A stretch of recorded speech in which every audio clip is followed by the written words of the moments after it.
दोस्तों बहुत बहुत स्वागत है आप सभी का एक बार फिर से। जी हाँ दोस्तों, आज पूरे दिन की कई महत्वपूर्ण और बड़ी खबरें निकलकर सामने आ रही हैं। जानेंगे सभी खबरों को विस्तार से। तो दोस्तों, खबरों में आगे बढ़ने से पहले वीडियो को एक प्यार भरा लाइक जरूर कर दें और ताजा खबरों को जानने के लिए चैनल को सब्सक्राइब भी जरूर कर लें।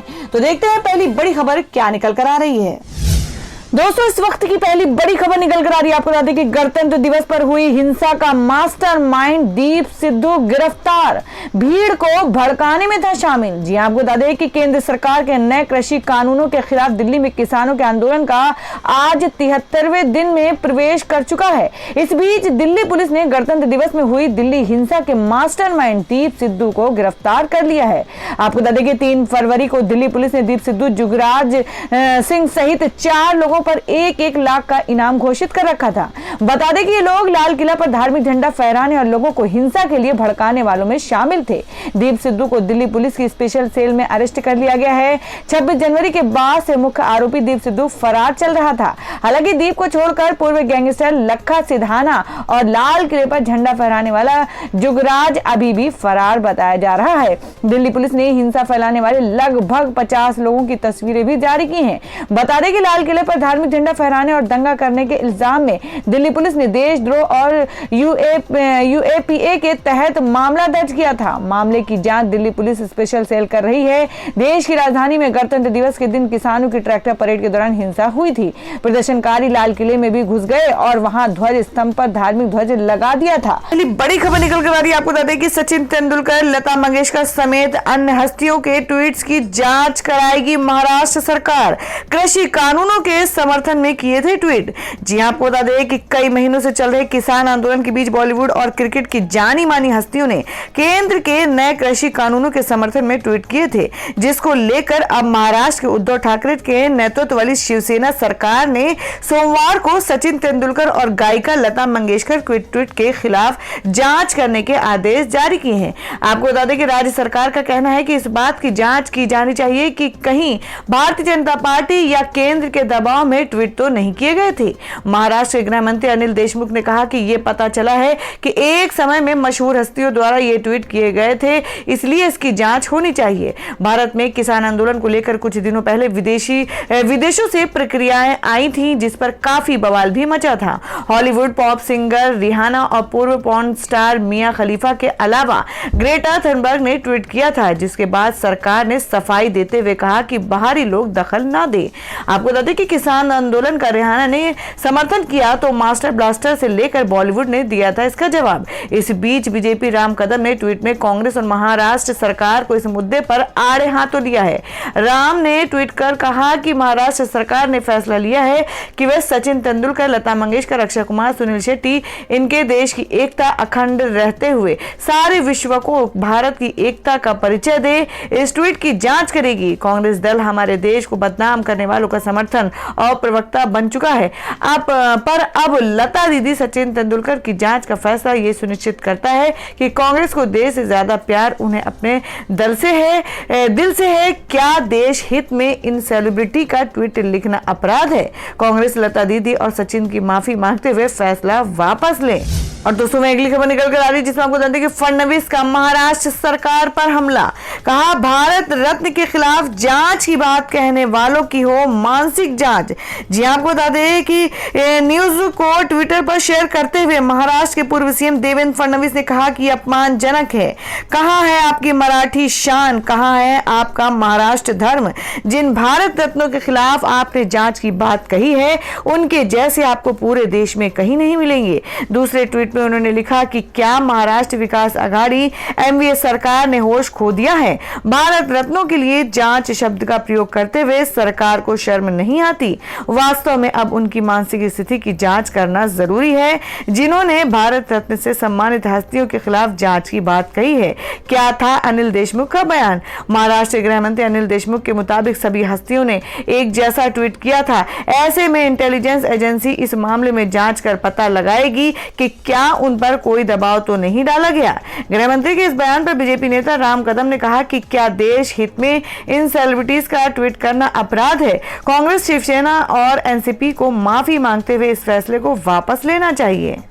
दोस्तों मैं अगली बड़ी खबर में आपको बता दें जो कि उत्तराखंड से है कि चमोली आपदा में लापता 9 राज्य के 115 लोगों की पहली सूची जारी। यूपी के हैं सबसे ज्यादा लोग। जी हम बात कर रहे हैं कि चमोली जिले के तपोवन के पास रैनी गांव में ग्लेशियर टूटने से आई आपदा में मारे गए 18 लोगों के शव अब तक बरामद किए जा चुके हैं। वहीं अब भी उत्तराखंड, यूपी, झारखंड, बिहार, पंजाब, पश्चिम बंगाल, नेपाल, जम्मू कश्मीर और ओडिशा के तकरीबन 202 व्यक्ति लापता हैं। इनकी तलाश के लिए युद्ध स्तर पर राहत व बचाव कार्य जारी है। सोमवार को प्रशासन ने चमोली आपदा में लापता 115 लोगों की पहली सूची जारी की है। इनके अलावा 7 लापता लोग फिलहाल अज्ञात हैं, जिनकी जानकारी जुटाई जा रही है। लापता लोगों की सूची में सबसे ज्यादा नाम उत्तर प्रदेश व बिहार के श्रमिकों के हैं। ये श्रमिक आपदा के वक्त वहां कार्य कर रहे थे। हालांकि ग्लेशियर टूटने की सूचना के बाद भारत तिब्बत सीमा पुलिस, आईटीबीपी, एनडीआरएफ, एसडीआरएफ, एयरफोर्स और स्थानीय पुलिस रेस्क्यू अभियान चला रही है। बीते रविवार को आईटीबीपी के जवानों ने एक अन्य टनल से 12 श्रमिकों को सकुशल बाहर निकाला था। और दोस्तों मैं अगली खबर में आपको बता दें कि पीएम नरेंद्र मोदी के आंदोलन जीवी शब्द का इस्तेमाल करने पर चिढ़े प्रशांत भूषण। जाने क्या बोले थे प्रधानमंत्री। जी आपको बता दें कि जाने माने वकील और सामाजिक कार्यकर्ता प्रशांत भूषण ने प्रधानमंत्री नरेंद्र मोदी के बयान को किसानों को नीचा दिखाने का प्रयास करार दिया है। आपको बता दें प्रधानमंत्री मोदी ने राज्यसभा में राष्ट्रपति के अभिभाषण पर पेश धन्यवाद प्रस्ताव पर हुई चर्चा का जवाब देते हुए आंदोलन जीवी शब्द का इस्तेमाल किया था। इसे लेकर ही प्रशांत भूषण ने ट्वीट कर कहा है कि हमारे किसानों को नीचा दिखाने के लिए आंदोलन जीवी शब्द का इस्तेमाल किया जा रहा है।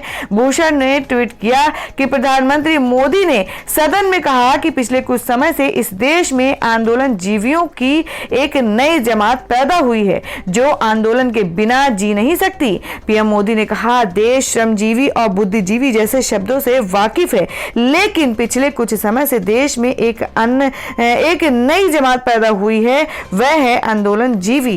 उन्होंने कहा कि वकीलों का आंदोलन हो, छात्रों का आंदोलन हो या फिर मजदूरों का, ये हर जगह नजर आ जाएंगे, कभी पर्दे के पीछे तो कभी पर्दे के आगे। ये पूरी टोली है जो आंदोलन जीवी है। आपको बता दें पीएम मोदी ने कहा कि ये टोली ऐसी है जो आंदोलन के बगैर जी नहीं सकती है और ये आंदोलन के जरिए जीने के लिए रास्ते खोजते हैं। हमें ऐसे लोगों को पहचानना होगा, ये हर जगह पहुंचकर गुमराह करते हैं। प्रधानमंत्री नरेंद्र मोदी ने कहा कि ये आंदोलन जीवी लोग खुद आंदोलन नहीं चला सकते हैं, लेकिन किसी का आंदोलन चल रहा हो तो वहां पहुंच जाते हैं। ये आंदोलन जीवी ही परजीवी हैं जो हर जगह मिलते हैं। और दोस्तों मैं अगली खबर में आपको बताती कि लोकसभा में बोले अधीर रंजन चौधरी। कहा सरकार ने अपने लोग किसानों के बीच भेजकर कराई 26 जनवरी की हिंसा। जी हां आपको बता दें कि लोकसभा में कांग्रेस के नेता अधीर रंजन चौधरी ने 26 जनवरी को दिल्ली में हुई हिंसा को केंद्र सरकार की साजिश कहा है। चौधरी ने सोमवार को लोकसभा में बोलते हुए कहा कि सरकार किसानों के साथ बेहद खराब बर्ताव कर रही है। बल और छल दोनों तरह से सरकार किसानों के आंदोलन को तोड़ने की कोशिश कर रही है। सरकार किसानों का पानी, बिजली और इंटरनेट बंद करके उनको सताने का काम कर रही है। अधीर रंजन चौधरी ने कहा कि 26 जनवरी को ट्रैक्टर रैली के दौरान लाल किले तक कोई कैसे पहुंच सकता है। 26 जनवरी को लाल किले पर जो लोग पहुंचते हो वो सरकार की मदद से पहुंचे और वो सब सरकार के ही लोग थे। किसानों को बदनाम करने के लिए ये षड्यंत्र किया गया। दिल्ली में लगे सीसीटीवी की रिकॉर्डिंग सामने आ जाए और संयुक्त संसदीय समिति पूरे मामले की जांच करे तो सच्चाई खुल जाएगी। अधीर रंजन चौधरी ने कहा कि सचिन तेंदुलकर और लता मंगेशकर जैसी हस्तियों को गुमराह किया जा रहा है। क्या हमारा देश इतना कमजोर है कि विरोध करने वाले किसानों के पक्ष में बोलने के लिए 18 साल की ग्रेटा थनबर्ग को दुश्मन माना जा रहा है। दुनिया में कहीं गलत देखकर सब बोलते हैं, ग्रेटर भी बोली तो इसमें क्या हो गया। प्रधानमंत्री से चौधरी ने कहा कि दिल्ली के बॉर्डर पर 200 से ज्यादा किसानों को जान चली गई है। आप दुनिया भर से बात करते हैं लेकिन किसानों से बात करने की फुर्सत नहीं होती है। ये अहंकार क्यों है। लोकसभा में कई दिन से चल रहे हंगामे चौधरी ने कहा किसान सर्दी में बैठा है, हमसे उनकी बर्बादी नहीं देखी जाती, इसलिए हम सदन में चिल्लाते हैं, शोर मचाते हैं। मैं अपील करता हूं कि आप किसानों की बात कीजिए। ऐसी कार्रवाई की जा रही है जैसे किसान हमारा दुश्मन है। ये ठीक नहीं है, किसान तो अन्नदाता है। तो दोस्तों अधीर रंजन चौधरी की बातों से आप कितना सहमत हैं, आप अपनी राय कमेंट बॉक्स में जरूर दें। बढ़ते हैं अगली खबर की ओर। और दोस्तों मैं अगली खबर निकल कर आ रही है, आपको बता दें कि एलपीजी सिलेंडर पर सब्सिडी खत्म करेगी सरकार, इस साल के अंत तक हो सकता है फैसला। जी आपको बता दें कि वित्त मंत्रालय ने वित्त वर्ष 2022 के लिए पेट्रोलियम सब्सिडी को घटाकर 12,995 करोड़ रुपए कर दिया है। इसके बाद ऐसे कयास लगने शुरू हो गए हैं कि सरकार जल्द ही एलपीजी सिलेंडर पर सब्सिडी खत्म कर सकती है। बता दें कि इस बजट में सरकार ने कहा है कि उज्ज्वला योजना के तहत लाभार्थियों की संख्या 1 करोड़ तक बढ़ाई जाएगी। सरकार को उम्मीद है कि एलपीजी सिलेंडर की कीमतों में इजाफा करने से उस पर सब्सिडी का बोझ कम होगा। जी आपको बता दें कि यही कारण है कि केरोसिन तेल और एलपीजी की कीमतों में बढ़ोतरी देखने को मिल रही है। ये अगले वित्त वर्ष में भी जारी रहने वाली है। बता दें कि साल 2019 में भी एलपीजी के दाम में लगातार इजाफा देखा गया था। हालांकि पेट्रोल के दाम के मुकाबले ये कम है। इस वर्ष भी ऐसी ही स्थिति हो सकती है। एलपीजी सिलेंडर की कीमत खुदरा ईंधन विक्रेताओं द्वारा संशोधित की जाती है। एलपीजी सिलेंडर की कीमत अंतर्राष्ट्रीय बेंचमार्क और डॉलर के मुकाबले रुपए के विनिमय दर पर निर्भर करती है और सरकार प्रत्यक्ष लाभ अंतरण के तहत एलपीजी के लिए सब्सिडी की राशि सीधे लाभार्थियों के खाते में भेजती है, जबकि केरोसिन को सार्वजनिक वितरण प्रणाली के माध्यम से रियायती दर पर बेचा जाता है। तो दोस्तों खबर में आगे बढ़ने से पहले जान लेते हैं आज के माइंड क्विज के सवाल को। आज का सवाल है, आपको बताना है कि मणिपुर की राजधानी कहाँ है। इसका जवाब आपको वीडियो के नीचे कमेंट बॉक्स में देना है और सही जवाब देने वालों को रैंडमली सिलेक्ट किया जाएगा और वो जीत सकते हैं बम्पर पुरस्कार। तो बढ़ते अगली खबर की ओर। और दोस्तों मैं अगली खबर में आपको बता दें कि अमित शाह का उद्धव ठाकरे को संदेश, कहा आपकी पार्टी का नहीं होता वजूद अगर हम करते ये काम। जी आपको बता दें कि महाराष्ट्र के दौरे पर पहुंचे केंद्रीय गृह मंत्री अमित शाह ने रविवार को मुख्यमंत्री उद्धव ठाकरे पर निशाना साधा। उन्होंने कहा कि आज जो आप कर रहे हैं यदि हमने तब किया होता तो आपकी पार्टी का अस्तित्व भी नहीं होता। आपको बता दें कुछ मीडिया के अनुसार उन्होंने कहा कि हम आपके रास्ते पर नहीं चलेंगे। महाराष्ट्र में देवेंद्र फडणवीस के नेतृत्व में भाजपा की सरकार थी। आज जो आप कर रहे हैं यदि हमने तब किया होता तो आपकी पार्टी का अस्तित्व भी नहीं होता। हमें ये रास्ता हमें पसंद नहीं है। जी हम जन कल्याण, अंत्योदय, राष्ट्रभक्ति और राष्ट्र कल्याण के मार्ग पर चलते हैं। शाह ने भाजपा नेताओं की चीनी मिलों को टारगेट किए जाने पर नाराजगी जाहिर की। उन्होंने कहा कि महाराष्ट्र सरकार क्या समझती है, भाजपा का कार्यकर्ता इससे डर जाएंगे। ऐसा बिल्कुल नहीं होगा। हमारे कार्यकर्ता डंके की चोट पर आमने सामने की लड़ाई लड़ेंगे। अमित शाह ने ठाकरे के नेतृत्व वाली सरकार को 3 पहिए वाला ऑटो रिक्शा बताया। उन्होंने आगे कहा कि इस ऑटो रिक्शा वाली सरकार के तीनों पहिए अलग अलग दिशा में चलते हैं। विधानसभा चुनाव में जनता ने जो पवित्र जनादेश दिया था उसका सत्ता के लालच में अपमान किया गया। जो लोग हम पर वादा तोड़ने का आरोप लगाते हैं उनसे कहना चाहता हूं कि हम वादे पर खरे उतरने वाले लोग हैं। बिहार में भाजपा की सीटें नीतीश कुमार की पार्टी से अधिक आने के बाद भी हमने उन्हें सीएम बनाया।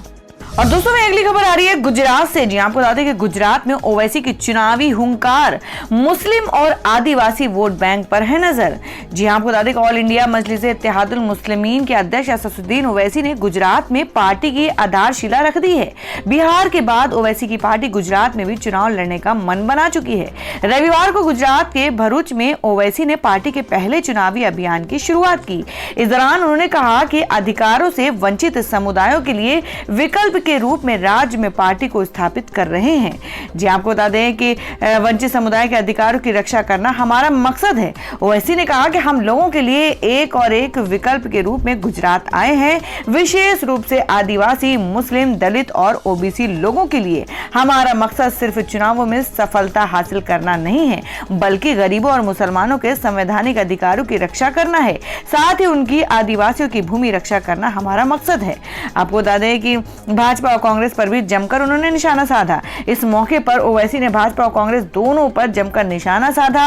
उन्होंने भाजपा और कांग्रेस का काको, मामू और भांजा बताया। ओवैसी ने कहा कि हम गुजरात से शुरू करेंगे और राजस्थान जाएंगे, जहां मामू और भांजा एकजुट हुए और उन्होंने छोटू भाई वसावा के उम्मीदवार को सभापति बनने दिया। ओवैसी ने आरोप लगाया कि वे भाजपा और कांग्रेस हमें गुलामी में रखना चाहते थे। मुस्लिम, आदिवासी और जो समुदाय अधिकारों से वंचित हैं उन्हें एकजुट होना चाहिए और हमारे अधिकारों की लड़ाई और रक्षा के लिए मजबूत बनना चाहिए। और दोस्तों मैं अगली खबर निकल कर आ रही है, आपको बता दें कि एलन मस्क भारत में बदल देंगे इंटरनेट की दुनिया। क्या रिलायंस जियो के अच्छे दिन जाने वाले हैं? जी हां, आपको बता दें कि भारत में इंटरनेट की दुनिया में धमाका करने आ रहा है और इसका ऐलान भी हो चुका है। एलन मस्क की स्टार एक्स कंपनी भारत में करोड़ों डॉलर टेलीकॉम इंडस्ट्री में इन्वेस्ट करने वाली है, लेकिन सवाल ये उठ रहे हैं कि क्या एलन मस्क की एंट्री से अनिल अंबानी की रिलायंस जियो के अच्छे दिन खत्म हो जाएंगे? एलन मस्क की स्पेसएक्स कंपनी भारत में शुरुआती तौर पर 100 Mbps सैटेलाइट सर्विस के साथ उतरने की योजना बना रही है।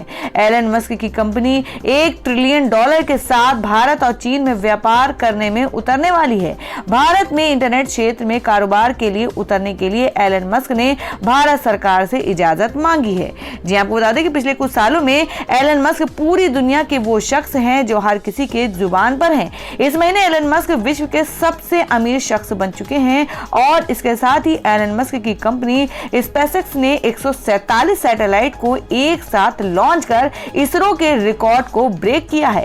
कई मीडिया रिपोर्ट्स के मुताबिक एलन मस्क ने भारत सरकार के सैटेलाइट बेस्ड ब्रॉडबैंड टेक्नोलॉजी को भारत में संचालन करने की इजाजत मांगी है। आपको बता दें, ट्राई यानी टेलीकॉम अथॉरिटी ऑफ इंडिया ने भारत में ब्रॉडबैंड को बढ़ावा देने के लिए पिछले साल अगस्त में एक कंसल्टेशन पेपर जारी किया था, जिसके जवाब में एलन मस्क की कंपनी स्पेसएक्स ने कहा है कि वो अपने हाई स्पीड सैटेलाइट की मदद से भारत के सभी लोगों को ब्रॉडबैंड कनेक्टिविटी से जोड़ने की क्षमता रखते हैं।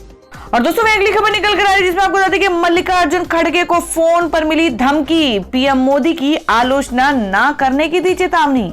जी हां, आपको बता दें कि कांग्रेस नेता मल्लिकार्जुन खड़गे को सोमवार को एक धमकी भरा कॉल आया।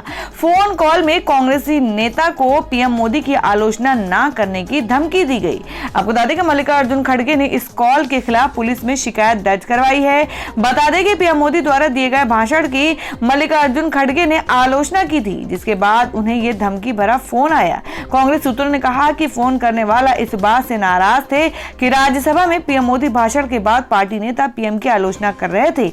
राज्यसभा सांसद मल्लिकार्जुन खड़गे ने आज विजय चौक पर पीएम मोदी के राज्यसभा भाषण के खिलाफ प्रेस को संबोधित किया। उसके बाद मल्लिकार्जुन खड़गे के फोन पर एक अनजान नंबर से कॉल आया। मल्लिकार्जुन खड़गे को धमकाते हुए आरोपी ने कहा कि मोदी के खिलाफ आलोचना क्यों कर रहे हो। फिलहाल कांग्रेस नेता अज्ञात कॉलर के खिलाफ शिकायत दर्ज करवाने जा रहे हैं। आज पीएम मोदी के भाषण के बाद मल्लिकार्जुन खड़गे ने कहा कि पीएम मोदी सुनना नहीं चाहते हैं, वे सिर्फ अपनी बात बोलते हैं और दूसरों की नहीं सुनते।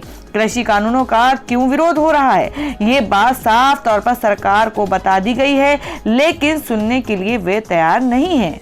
और दोस्तों मैं अगली खबर में जान लेते हैं क्या है देश भर में मौसम के ताजा हालात। जी आपको बता दें कि अभी नहीं मिलने वाली है सर्दी से राहत, इन राज्यों में होगी बारिश। जाने आईएमडी की ताजा अपडेट। जी आपको बता दें कि दिल्ली, एनसीआर और उत्तर भारत के कुछ क्षेत्रों में सुबह और शाम को हल्के कोहरे के साथ ठंड भी रहती है।